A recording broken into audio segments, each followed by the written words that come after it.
நாம் தானம் பெறுகிறோம், தானம் கொடுக்கிறோம், தியாகம் செய்கிறோம், தவம் செய்கிறோம். இது அனைத்தும் பகவான் விஷ்ணுவின் திருப்திக்காக செய்ய வேண்டும். இவ்வாறு செய்தால் நாம் பாவ விளைவுகளில் சந்திக்க மாட்டோம், பாவ விளைவிலிருந்து விடுபடுவோம். நம் புலன் திருப்திக்காக நாம் செய்தால் நாம் இந்த பௌதீக மாட்டிக்கொள்வோம்.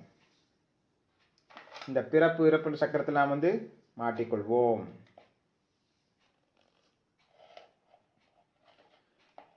வன்முறையில் ஈடுபடாமல் நாம்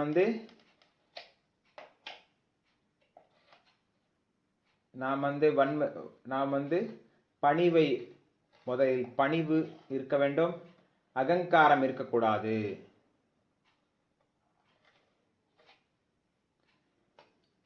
வன்முறையில் ஈடுபடாமல் இருக்க வேண்டும் என்றால் நாம் பணிவாக இருக்க வேண்டும், அகங்காரம் இருக்க